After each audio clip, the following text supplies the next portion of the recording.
زوجاته 11 فيما رووه واشتهر، خديجة فسودة عائشة فحفصة وزينب ورملة ميمونة صفية وهند. أما التالية زوجته جويرية بنت خزيمة زينب وبنت جحش زينب. أولاده ف7 بناته 4 فزينب بالأول وأم كلثوم تلي رقية وبعدها فاطمة ختامها. أما الذكور إنهم فقاسم أولهم وعبد الله الطاهر مع إبراهيم أذكر قد ماتوا في حياتي.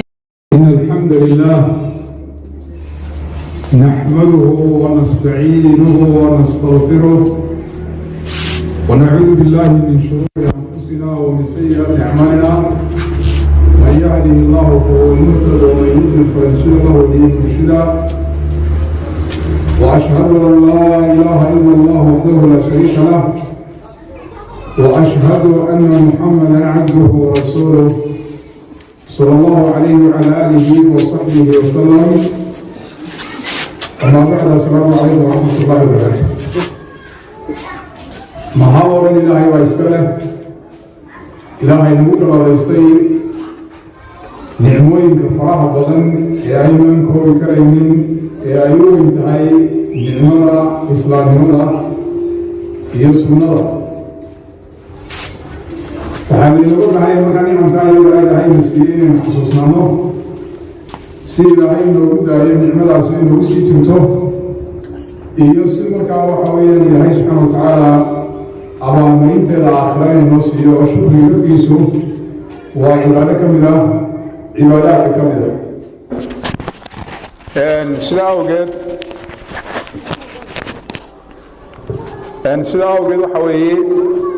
waxyaalaha muhiimkaana waxaa ka mid ah inaynu taariikhdii nebi maxamed calayhi salaatu wasalaam iyo saxaabadiisii sharafta badnaa ee qiimaha badnaa aynu weheshanno maadaama iyagu ay nooga horreeyeen dariiqa xaqa ah oo ay ahaayeen kuwa macallimiinta inoo aynu ku dayanayno, kuwa ay tahay inaynu weynayno, kuwa ay tahay inaynu jeclaanno,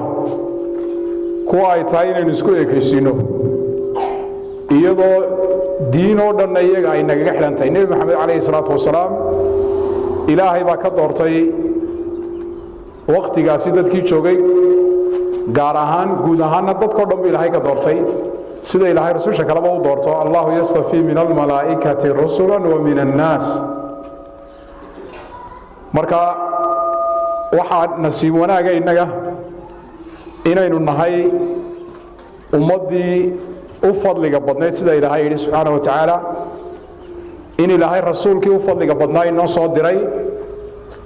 in alla subxaanahu wa tacaala inagu galladaystay khayr badan iyo waxyaalo badan oo xataa ummadihii hore aanay helin, oo rasuulku calayhi salatu wasalaam waxyaala qaarkood gaar u sheegay. taasi waxay u baahan tahay inaynu aqoon u yeelanno siirada dadka saalixiinta wanaagsan, waayo qofku kama maarmo baa la idhaahdaa cid uu hiigsado oo uu isku ekaysiiyo. qofku kolleyba cid buu markaa isku ekaysiinayaa shar iyo khayrka labadaba. markaa khayrkii cid uu kaga daydo oo wehel ugu noqoto ka maarmi maayo, kuwa jooga iyo kuwa tegeyba. cidda u wanaagsan in lagu daydana waxa weeyaan dadka dhintay, sida ay dadkii salafkii odhan jireen, iqtaduu biman qad maat fa ina alxaya laa tu'manu calayhi alfitna. qofka dhintay ku dayda waa dadkii wanaagsanaa bay u jeedaane, waayo ka nool fitno loogama aamin aha. inuu leexdo isagoo wanaagsan oo wanaag lagu ogyahay inuu waddada ka leexdaa suurtagal qofka nooli. ha yeeshee dadka saalixiinta ee salaaxa iyo wanaaggaa ku dhintay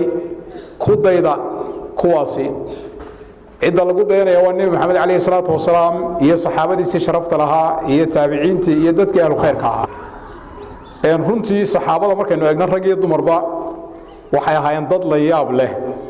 oo aan adduunyada horena u soo marin waqtigooda ka hor, dibna aan u soo mari doonin. ambiyada dadkii raaci jiray marka la eego, sida nebi maxamed ba ambiyada ugu fadli badnaa ayay iyaguna saxaabadii ambiyada raaci jirtay ugu fadliga badnaayeen. waxay ahaayeen hormoodkii ummadan ilaahay ba quraanka dhexdiisa ku amaanay muhammadur rasuulullah والذين معه أشداء على الكفار رحماء بينهم إلهي سبحانه وتعالى أفراد حتى قار كود مقعيد وكحس القرآن كدحديثة فلما قضى زيد منها وضرا زوجناكها قار كود نصفوين كود يوحي يسميين با إلهي قرآن ككشاقي محاضرين كي إنوسو سعودي سيقارا إنو الدولة نقول رميني أمهات المؤمنين هو يوين كي مؤمنين تا xaasaskii sharafta iyo qiimaha badnaa ee nabiga kaleey salaatu wasalaam oo maadaama nabi maxamed uu yahay khalqiga ka u fadliga badan ilaahay wuxuu u dooray dumarka kuwii u wanaagsanaa ee u khayrka badnaa waxa ilaahay yiri wat-tayyibatu lit-tayyibin wat-tayyibuna lit-tayyibat ilaahay subhanahu wa ta'ala ka dhigay iyagana nasiib wanaagsan siiyo inay noqdaan ooriyihii iyo xaasaskii cidii khalqiga u fadliga badnayd waxaynu soo qaadan doonaa maanta saddex kamid ah oo aynu siiradoodii ma dhamayn karna wax kamid aynu iska xasuusin doono waxa kamid ah Khadiija bint Khuwaylad oo ahayd xaaskii koobaad ee nabigu guursaday kaleey salaatu wasalaam Khadiija in badan baynu magaceeda maqalnay bala magacyada ay dumarkeenu la baxaan ee u badan waxa kamid ah Khadiija iyo Aisha iyo kuwaas kamid ah waana dadkii wanaagsanaa ku deesha ay ku deenayeen Khadiija radiyallahu anha waxay ka soo jeedaa Qurayshda waxaana rasuulka kaleey salaatu wasalaam atirsin ahaan ku kulmayaan Qusay waxay ahayd gabadh Ilaahay subhanahu wa ta'ala aqli siiyay badan akhlaaq badan ay u dheer tahay waayo dadka waqtiga joogay bariga dad iska jaahiliyad ku nool bay haayeen oo dhaliilo badan baa jiray laakiin dadka qaar kood baa Ilaahay subhanahu wa ta'ala ka dhex soo cirayo dadka dhex muuqda noqon jiray oo si gaar ah uga tilmaaman waxa kamid ahayd Khadiija oo gabar sharaf iyo qiimo badan lahayd aabaheedna saas kale oo ahaa nin mas'uula oo hogaamiyaashii iyo odayaashii Quraysheed kamid ah waxa Khadiija rasuulka kaleey salaatu wasalaam ay guursatay sida marka culimadu ay u badan yihiin iyadoo daadeedu ay tahay 40 jir halka isagu ahaa rasuulka kaleey salaatu wasalaam 25 jir ah taasi waxa weeye marka rasuulka kaleey salaatu wasalaam maadaama uu sida u dhiiraday waxay ku tusaysaa fadli iyo khayr ay lahayd waxay culimadu u badan yihiin laba nin baa ugu horeeyay rasuulka kaleey salaatu wasalaam mid la oran jiray Abi Hala iyo mid kale oo Banu Makhzum isna ka tirsanaa oo Aid bin Amr la oran jiray midkood waa ka geeriyooday midkii kale waxay culimada qaar kood leeyihiin waa geeriyooday qaar koodna waxay leeyahay kala tageen si kastaba ha noqotee waxay lahayd sharaf iyo magac iyo maal rag badan baa markaa isku dayay Khadiija inay guur soo bandhigaan oo dadkii magac lahaaya laakiin way ka cudur daaratay nabi maxamed kaleey salaatu wasalaam ayaa say ilaahay waafajiyay oo ilaahay baa khayr kala la doonay waxay ahayd daata maalin wa sharaf gabadh maalna leh oo maal qabeena magac iyo sharafna leh marka maalkaas maadaama ay lacag iyo maal lahayd waxay u baahnayd ganacsigeeda cid u kaxaysa oo safar baa la gali jiray waxa laga tagayaa Maka waxa loo safrayaa Shaam bilaadu Shaam baa loo safrayaa bilaadu Shaam ayaa laga soo safraya laga soo noqonaya Maka laga soo noqonaya marka qaar kood Yaman baa loo safrayaa waxa la wataa waa awr cid rartaa loo baahay marna ka dhigta marka rag baa baxaya meeshii waxay marka sameyn jirtay ragga ay ku tuhunto inay amaano leeyihiin oo hawshaana ay soo qaban karaan bay u dhiiba jirtay alaabta markaas ay soo iibin jireen waxaan ogeynay Maxamed kaleey salaatu wasalaam sifooyinka uu ku caan baxay ee dadka uu kaga duwanaa waxa kamid ah in la oran jiray marka amiin iyo saadiq run baa lagu yaqaanay oo dadka bariga ku yaraatay amaanana waa lagu yaqaanay markay maqashay amaanadii kulleeba cid ganacsanaysaana ka maarmi mayso cidda ay wuxuu dhiibaysaa inuu qof run sheegay oo been sheegaynin isla markaana qof amaano leh inuu yahay oo amaanadiisa ka adag inuu yahay markay warkiisa maqashay bay rasuulka kaleey salaatu wasalaam u bandhigtay waliba waxay u ballan qaadaa leeyahay intii ay dadka siin jirtay in ka badan inay bixin doonto oo mushqaayada markaas sidii baanu nabiga kaleey salaatu wasalaam ku aqbalay dabeetana waa kaxeeyay safarkii rasuulka kaleey salaatu wasalaam isaga iyo adoonkeedii loo jiray Maysara marka qofka waxyaalaha lagu barto waxa kamid ah akhlaaqdiisa iyo dhaqankiisa iyo dabeecadiisa iyo deeqsinimadiisa iyo wax la mid ah lagu barto waqtiyada safarka la galay dadka marka qofka la dhaqmaaba la garan karaa dabeecadiisa iyo sidii yahay marka ninkaasi Maysara loo oran jiray rasuulka kaleey salaatu wasalaam intii ay safarka ku sii wada jireen iyo intii ku soo wada jireen iyo intii wada joogeenba waxa uu dareemay waxyaalo badan oo cajiib ah iyo karaamooyin badan oo Ilaahay rasuulka siiyay iyo hibooyin badan oo Ilaahay subhanahu wa ta'ala rasuulka ugu deeqay ayaa uu dareemay oo ogaaday taasina waxay keensatay inuu uga qisoodo markii uu soo noqday Khadiija uu uga qisoodo uu sheego sida ay markaa tahay sifaadkiisa iyo dhaqanka rasuulka kaleey salaatu wasalaam taasi waxay ku sii dhiirigelisay Khadiija inay iyadu dalabka ay soo gudbiso oo rasuulka ay ka dalabto guur sidaas markaa rasuulka kaleey salaatu wasalaam rasuulkuna waa aqbalay oo loogu guuriyay rasuulka kaleey salaatu wasalaam walaalkeed amba adeerkeed iyo isaga adeeradii oo markaa dhaqankii guurkee saxda ahaa bay waafajiyeen sidaas aabana guurkaas ku dhacay barakooyinkii u badnaa markaa ay ka faa'iiday markastaba ilaahay subhanahu wa ta'ala markaa ka dhigay mid nasiib wanaagsan waayo magaceeda imka la xusayo ee caalamka ku faafay ilaahay baa sabab uga dhigay nabi maxamed kaleey salaatu wasalaam rasuulka markiiba sifooyinkan ay ka aragtay waxay ka sawratay inuu isbedel ku iman doono waayo sida la sheego waxay ilmaadeen rumaayeen nin loo dhanjiray Waraqata ibn Nawfal iyo rag badan oo la mid ahay waxay ogaadeen inta nabiga la soo dirin dadku asnaamtan ay caabudayaan iyo qabrigan ay dawaafayaan iyo waxaan ay qalqalayaan iyo waxaan aanay diin ahayn bay dareemeen asal ahaan bay u diideenba waxaan dareemay diintii nabi Ibraahim la leexiyay marka way iska tageen isaga rag kale isagu wuxuu noqday markaa nasraani diintii saxda ahayd waqtiga jirtay oo diinta nabi Ilaahay Ciise Kiristaanka ahayd markaas ayuu qaatay wax badan buu ka bartay diintaana waxa lagu sii sheegay nabi maxamed kaleey salaatu wasalaam sifooyinkiisa goorta uu soo baxayo halku ka soo baxayo waxa uu dadka ugu baaqi doono marka wax badan buu ka sii hayay Khadiija laftigeedu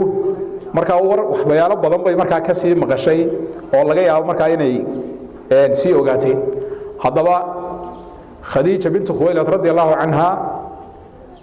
rasuulka kaleey salaatu wasalaam waxay la noolayd 25 sano ayay wada joogeen 25 kaasi 15 rasuulku nabi mu ahayn oo 25 jir maalintuu ahaa 40 jirna lagu soo diray 25 waxay ahayd qabla nubuwa nabinimada ka horbe 10 sanana waxay ahaayeen bacda nubuwa waxa marka Ilaahay subhanahu wa ta'ala ka siiyay ubad oo 7 ubad oo rasuulku dhalay 6 kamid ah iyada oo dhashay Khadiija afartiisi hablood زينب والرقية وأم كلثوم وفاطمة يا عبد الله يا قاسم أفرتا هبلود يا لبدا ويل بالرسول كي يضعوا الشيء هل كاين كيس إبراهيم يقول الشيء دونتي سماريا القبطية دمر كي بدنايا كلا رسول كجورسدنا وإحنا أنا ودلين خديجة بنت خويلد رضي الله عنها وحيا هاي مركا مد إلهي ورسولك كوان فعيو iyaduna waa ka faa'iiday rasuulkuna waa ka faa'iiday rasuulku wuxuu ka faa'iiday Ilaahay subhanahu wa ta'ala maalkii ay haysatay inuu ku intifaacsado oo culimada qaar kood markay fasirayaan wa wajadaka ailan fa aghna Ilaahay wuxuu ka dhigay wuxuu ku helay adigoo faqiira markaas Ilaahay qani ka dhigay culimada qaar kood waxay ku fasireen waxa weeyaan Ilaahay maalkii Khadiija iyo ayaa Ilaahay subhanahu wa ta'ala si isagoo rasuulku marka hore qof dhaqaalaha haysta aanu ahayn غنينimada Ilaahay waa siiyo غنينimada qalbiga ayaana taa muhiimsan inama al-ghina ghina an-nafs waxa marka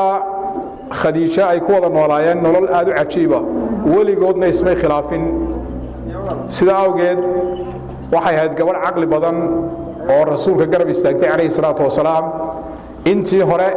intii u dambeysay 10kii sano dhibaatadu ay taagneydna qofkii garab istaagay rasuulka kaleey salaatu wasalaam ayay ahayd ee waqti badan ku bixisay ilaalinta rasuulka kaleey salaatu wasalaam taana waxay noo cadeynayaan maalintii rasuulka calayhi salaatu wasalaam waxyiga lagu soo dejiyey iyo siday rasuulka u garab istaagtay calayhi salaatu wasalaam marka rasuulka calayhi salaatu wasalaam ilaahay baa ilaaliyey khamri muu cabbin weligii xumaan kalena muu samaynin sanabna muu caabudin waxyaalihii kale ay samayn jireenna muu samaynin iyaduna taasay kala mid ahayd dhaqanka noocaasa marka waxaa la jeclaysiiyey sida xadiiska saxiixa ku sugan ee bukhaari iyo keyrkiiba soo wariyeen rasuulka calayhi salaatu wasalaam waxaa la jeclaysiiyey markii uu ku soo dhowaaday da'da 40-ka inuu ka dhex baxo dadkan oo buurta intuu iska galo halka ku soo cibaadeysto rasuulku calayhi salaatu wasalaam markaa bisha Ramadaan ayuu intuu gurigiisa ka sahay qaato halka buurta Gaaru Hira oo buur magaalada ka durugsanayd waxoogaaya isla markaa godka la gelayaana uu xagga sare ku yaalo in badan buurta la sii korayo halkaas rasuulku joogi jiray ku soo cibaadeysan jiray 15 cisho markuu soo joogo ayuu haddana sahay qaadan jiray markaasoo 15 ah khadiija radiyallahu anha xaaladda iyada ah may odhanin buurta maxaad ka doonaysaa ee waxay dareensanayd in rasuulka wax ka soo socdaan maadaama ay rasuulka markaa u garanaynin laakiin waxbay aragtay iyo qisas fara badan waxbay isku geegeysay iyadu waxay markaa samaysay radiyallahu anha inay maalkii inay u diyaariso sahayda wixii uu ka dhiganayay rasuulku calayhi salaatu wasalaam dabadeedna markaasay u diyaarin jirtay canaan may caraarin jirin xagga maxaad ka doonaysaa may odhan jirin bal arrintaa way ku dhiiri gelin jirtay mar hadday u diyaarinaysa sahayda iyo wixii la midka ahaa halkii isagoo jooga rasuulka calayhi salaatu wasalaam ayaa waxyigii ku soo degaysay ognahay oo Gaaru Hira ku jira Gaaru Hira rasuulku markuu halkaa ku cibaadeysanayay diintii nabiyullaahi ibraahim iyo waxyaalihii hore u maqlay khayrka ah buu ku cibaadeysan jiray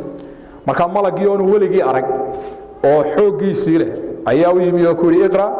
rasuulku waa kiri maana biqaari anu mid wax qiimeeyay sida awgeed marka rasuulku wuxuu yiri waa buquujiyay oo xoog bii qabtayo isagoo almuhim gariiraya rasuulku oo argagaxsan ayuu khadiija ku noqday wuxuu yiri laqad khashiitu ala nafsi naftaydan u baqday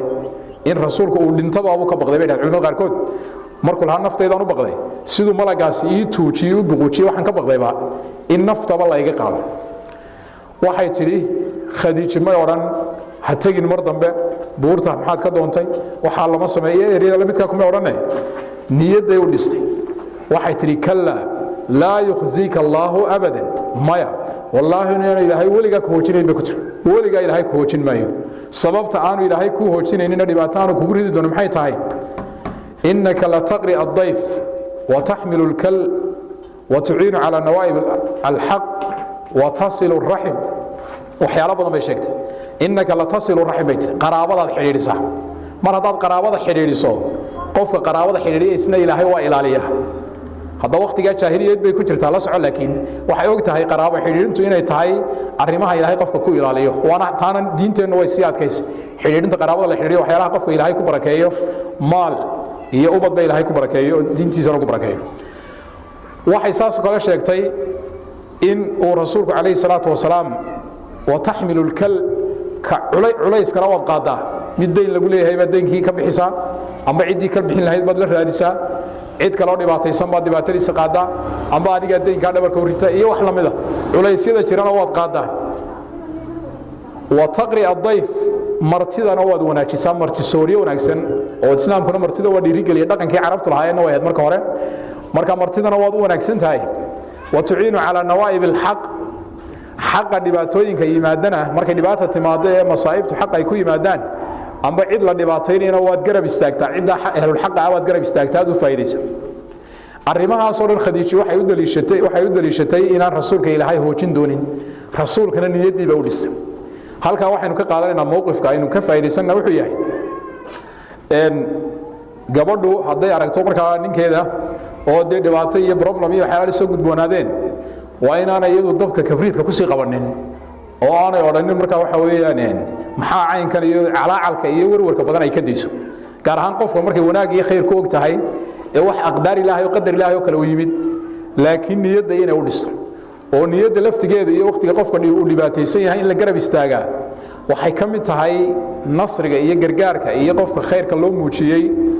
ayay ka mid tahay qadiyadaas waxayna tusaysaa kale رجاحة عقل خديجة رضي الله عنها عقل خديجة يسد عقل بدن وها وقف عقل بدن وشرف بدن إليه marka hadana rasuulka kaleey salaatu wasalaam quraankii kale lagu soo dejiyay ee amraayay dadka inuu dacwada gaarsiiyo yaa ayuhal mudaththir qum fa andir wa rabbaka fakabbir wa thiyabaka fatahhir waa tal amray inuu dadka diinta gaarsiiyo siina way garab istaagtay dhibaata marka ka hortimid horta markiiba waxay samaysay waxay dareentay arintan inay tahay arin diin ku sal leh marka way ka xaysayo rasuulka markii sidaa niyada ugu dejisay hadallada aynu soo sheegnay ay ku tiri isla markaana way ka xaysay waxay u geysay in adeerkeed oo la oran jiray warqata ibn Nawfal oo aynu soo sheegnay nin diintii saxda ah qaatay bariga hore isla markaa diimaha aqoon u lahaa oo nin wanaagsan oo nin da'an ahaa oo xaaladda ayada ay dhabeelay ayay u geysay tirbal hadda ka dhageyso inankan aad adeerka u tahay wax ka dhageyso rasuulku uu uga warramay kaleey salaatu wasalaam maxaad aragtay buu ku yiri rasuulkuna uu sheegay kaleey salaatu wasalaam warqata ibn Nawfal wuxuu ku bushaareeyay inuu noqon doono nabigii ummadan waliba uu calaacalayo wuxuu yiri allamaan dhalinyaro ahaado markay qoomkaaga ku saari doonaan marka nabigu wuxuu ku yiri oo miya la saari doono miya la yeeri doona markaas uu yiri ha idin lama imanin arrinkan aad la timid illa udiya illa wal uladi haddaan se ku soo gaaro waan ku gargaari doonaa warqata ibn Nawfal sidoo ku xijaabtay isagoo ku geeriyooday khadiiji marka halkaana talaabo kale qaaday oo rasuulka waa loo bushaareeyay inuu rasuulkii noqonayo iyo inuu waliba culaysiman doono oo dadku ay colaadin doonaan waayo dadkii markii hore jeclaa ee saadiq al-amiin tahayn jiray sabab uu muunin jiray markii dambe colaad bay u muujiseen waayo shaytaankii baa meesha soo galay xaqa dadku ma ogola dabeetana marka baadilkay dhiiri gelinayaan jeceliin waxay garab istaageen marka baadilkii in badan oo kamidii rasuulka way noognahay ilaa xataa magaaladii marka laga saaray aakhirkii oo uu ka hijrooday goobta ayada taasi waxay markaa ku tusaysaa khadiijina dhibaatada ayada inay la qaybsatay haday maalkii tahay way hadii guriga qofka ay dhibaato kaga furan tahay ama problem uu kaga furan yahay dibadana waxa weeyaan dhibaatadaasi oo ay ka muuqanaysaa oo warwar haduu guriga ka haysto haduu aqalku ka guduxin yahay aayatiin ma sidoo ninkii gabeeyay buu laakiin mar hadii gurigii uu libin ka haysto rasuulka kaleey salaatu wasalaam waxa uu faaruqay dacwada uu dadka gaarsiinayo iyo xaqa uu wado ayuu rasuulku kaleey salaatu wasalaam u faaruqay oo dabeetana si fiican u gaarsiiyay khadiiji waxay ahayd qofkii uu horeeyay rasuulka rumeeyay kaleey salaatu wasalaam hatta Abu Bakar inay ka horeysay baa la hubaa waayo de qof rasuulku uu sheego iyada ka horeeyay ma jiro rumaynta rumaysay ma ahayn caadifadii inay iska raacdeen laakiin aan aqeeda bay ka soo fuleysay iyo waxyaalo badan hore u aragtay oo markii horeba bawaadir iyo hordhacyada rasuulku ku arkaysay kaleey salaatu wasalaam ayay markaa ku rumaysay oo ay ku raacday waxay noqotay inay dadkii kalena iyaduna dacwadii ay gaarsiiso ubadkeediina inay ku tarbiyadeyso arinta iyada waxa dhacday marka rasuulku kaleey salaatu wasalaam dacwada si siraba u bilaabay maadaama ay dadka arintan ku cusub tahay kolba cidii uu garanayay iyo cidii ku kalsoon yahay uu gaar ugu sheegi jiray saddexdii sano hore sidaas ay ku socotay inta wixii ka dambeeyay ilaahay wuxuu fasda' bima tu'mar wa'rid 'anil mushrikiin muuji oo ku dhawaaq waxa lagu sheegay ee xaq ah dabeedna marka rasuulku xaqii waa muujiyay taasi waxay keentay marka in dagaalkii la isku cadeysto oo asxaabtiisa la dhibaateeyo marka muddo sida lagu waday rasuulka kaleey salaatu wasalaam oo kolba adeerkii looga soo ashkatooriyay laba qof buu ilaahay si gaar ah marka rasuulka ugu anfacay waxay kala ahaayeen khadiija bint khuwaylad iyo Abu Talib amu nabi sallallahu alayhi wasallam khadiija bint khuwaylad xaaskiisii ahayd oo iyadu muslimna ahayd oo diintan uu wado qaadatay iyo adeerkii Abu Talib isagoo aan islaamin laakiin haddana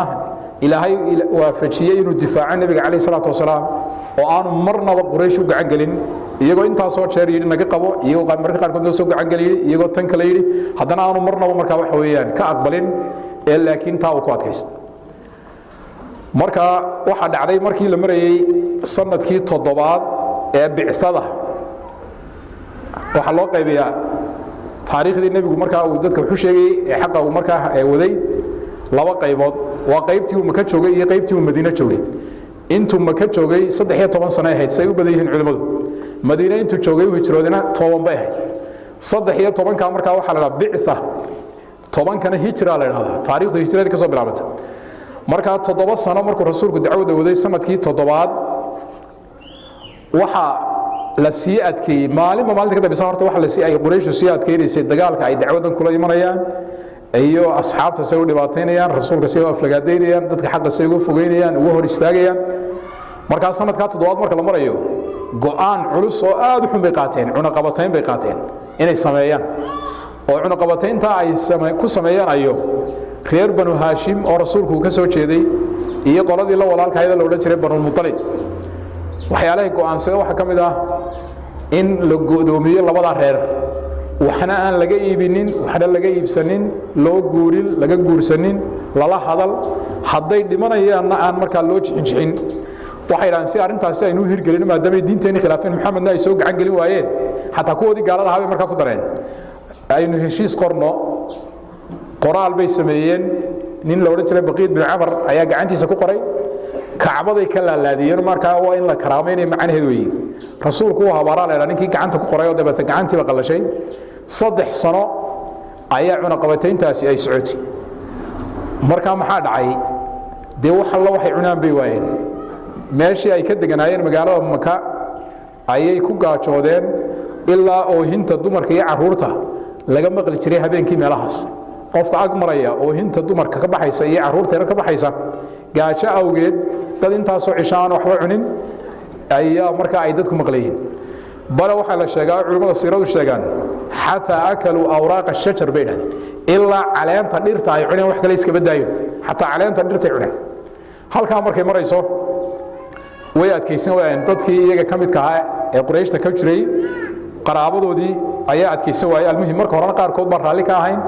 marka waxay isla go'aansadeen inay ka hadlaan ay yiraahdaan qadiyaddan ugu ogolin 3 sano almuhim ayay cunaqabatayntaasi iyo dhibaatadaasi ku socotay nabiga kaleey salaatu wasalaam iyo ehelkiisiba oo halka ay ku dhibaatoodeen ninka la Abu Lahab rasuulka adeerkii ahaa mooyaan isagu gaaladii kala ka raacay mooyaan intii kala halkaas ilaahay baa laakiin rasuulka kaleey salaatu wasalaam ilaaliyo may gacan gelinin gaaladii oo markay dhibaatadii iyo mashaakilkii dareemeen iyaga laftooda loo dhawayn gacan gelina hadaba Khadiiji way ka qayb qaadatay iyaduna reerkoodu kuma jirin dadkan la cunqabateeyay ee kuwa wax cunqabateynaya ka soo jeedaydo laakiin haddana ma odhanin anu reerkaygii baan u tagay halkaas aan iska joogayaa laakiin halkaas ay dhibaatada iyaduna kula qaybsatay zawjkeedii iyo ubadkeedii oo saasay rasuulka u garbiisay kaleey salaatu wasalaam hadaba sanadkii tobnaad markay marayso ee laga soo baxay cunaqabataynta sanadkii toddobaad bay cunaqabatayntu bilaabantay sanadkii tobnaadna waa laga soo baxay sanadkii tobnaad wax yar kadib way geeriyootay waxa ka sii horeeyay Abu Talib oo isna bil amba dhowr cisho ka horeeyay la sheego hadrayadii ba ku xigtay marka sanadka waxa loo bixiyay aamul huzn sanadkii murugada waayo rasuulka waa lagu soo dhiiraday rasuulka laba qof oo garabkiisa ahaa oo difaac badan ugu jiray gaashaan biro u ahaa ayaa meesha ka baxay waxa dhacday rasuulku kaleey salaatu wasalaam Khadiija markii ay geeriyootay aad buu uga murugooday oo ka aamul huzn loo bixiyay intii daboodana uu hadal hayn jiray oo hadalkeeda aad buu hadal hayn jiray fadaa'ishada rasuulku markuu ka warramayo wuxuu yiri dumarka jannada waxa u khayr badan 4 waxa uu Maryama bint Imran wa Aziyah bint Musahim wa Khadija bint Khuwaylid wa Fatima bint Muhammad 4 baa dumarka u khayr badan buu dumarka ay jannaha waa Maryama bint Imran oo Ilaahay Quraanka inooga warramay oo Nabi Ilaahay Ciise hooyadii iyo Asiya bint Muzahim gabadhii la oran jiray imraatu Fircawn ahayd ninkii Fircawn ee Ilaahay sheegtay kibray ayaa haddana xaaskiisu waxay noqotay dumarka ta u fadliga badan amba kuwa u fadliga badan kamida oo Ilaahay Quraanka inooga warramay in qof wanaagsan oo ahlu khayr ay ahayd iyo Khadija bint Khuwaylid oo xaaskii nabiga ahayd iyo inanteedii Fatima bint Muhammad waxa kala dhacday xadiis saxiix asaas kale waxa ku jirta rasuulka inuu Jibriil u yimid oo uu ku yiri waxa ku iman doonta Khadija oo weel wada cunta ay ku jirto waxaad ugu bushaaraysaa guri jannada ku yaala salaan horta xagga rabbigeed ka socoto gaarsii rabbigeed baa soo salaamaya guri jannada ku yaala oo qayla iyo buuq iyo waxnaanay ka jirin ugu bushaaree marka waxay tiri min Allahi salaam wa ala Jibriil salaam xagga Ilaahay salaamtu ka ahaatay Jibriilna salaam baa korkiisa ahaatay taas waxa ku tusaysaa rabbigeed baa soo salaamay marka la leeyahay waa dirashada u sarreysa ee ay gaadho markaa qof dumari waxaa kaloo rasuulku yidhi dumar ragga qaar badan baa la dhammaystiray qaar badan baa ilaahay nebiye ka dhigay qaar badan baa saalixiinta u sarreeya ahaa laakiin dumarka lama dhammaystirin ilaa 4 mooyaane dabeetana 4tii hore rasuulku sheegay calayhi salaatu wasalaam oo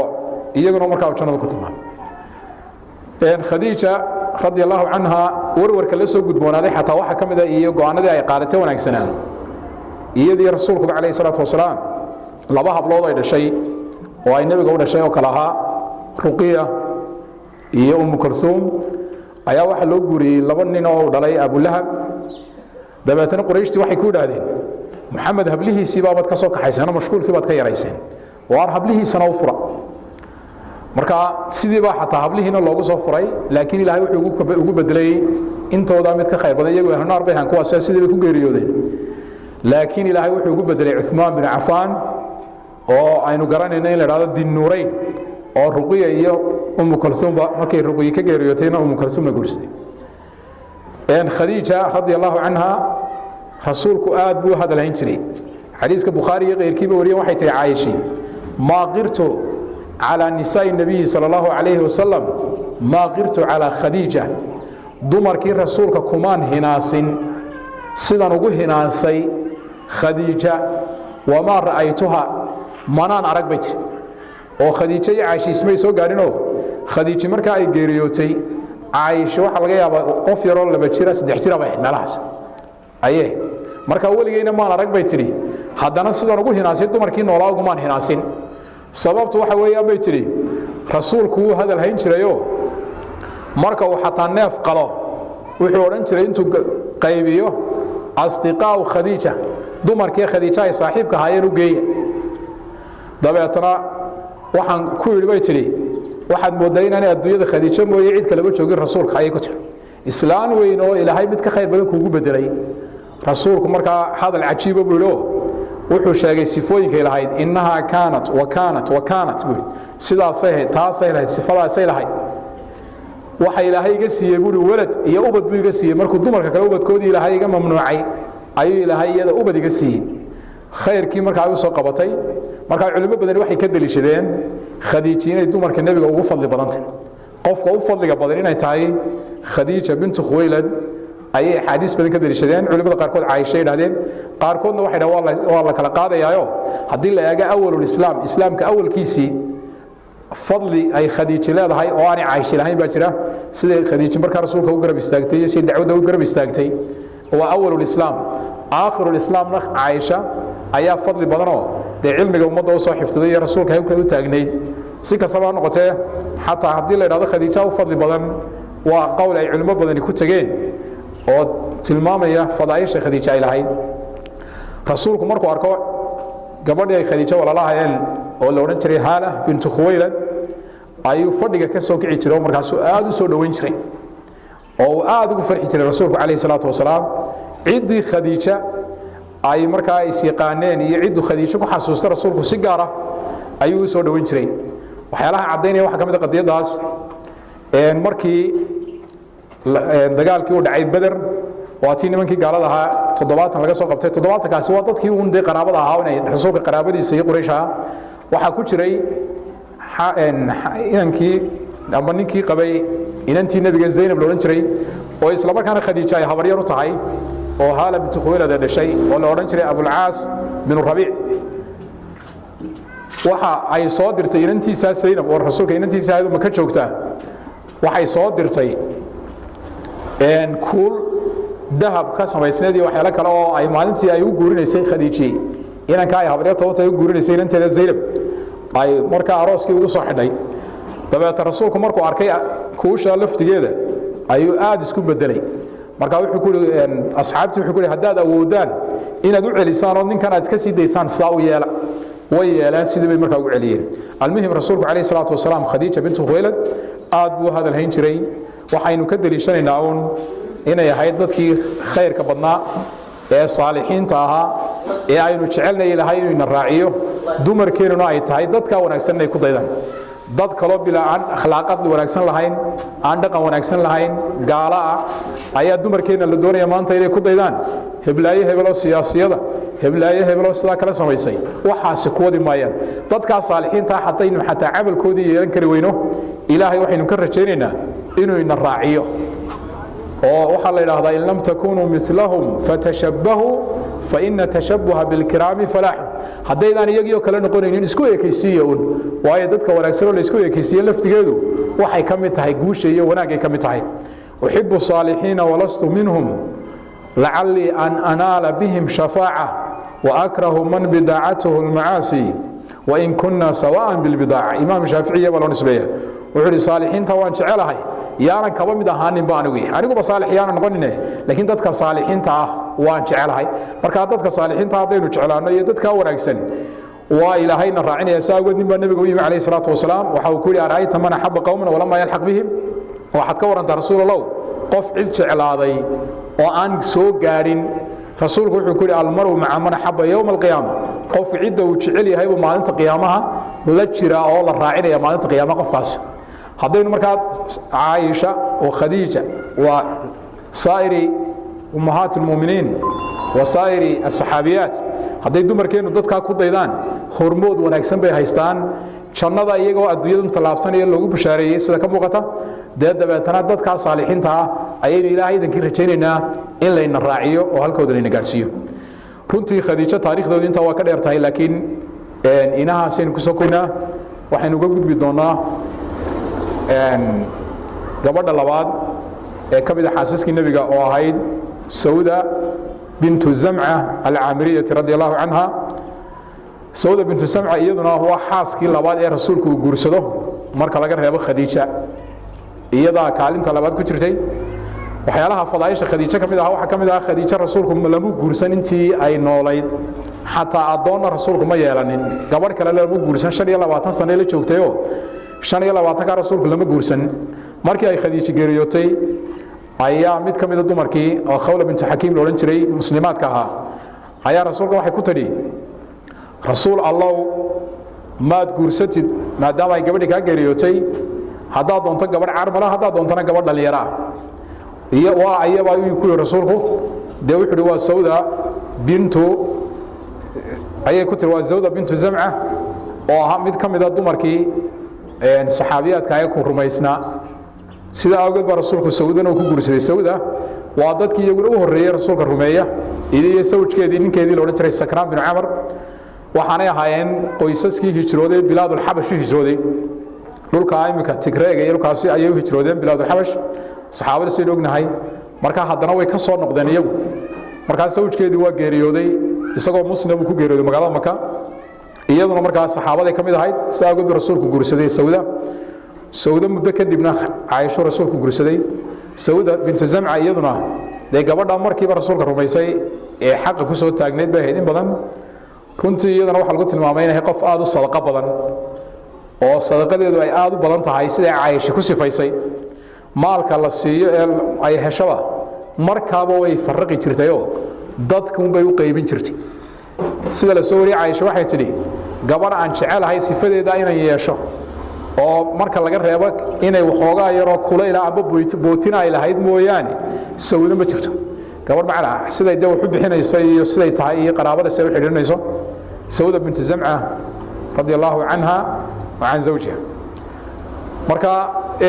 sawda bintu zamca iyaduna rasuulka calayhi salatu wasalaam in badan bay la noolayd qof weyna way ahayd xaaladda qof yar may ahayn markuu rasuulku guursanayay calayhi salaatu wasalaam sidaa awgeed waxay samaysay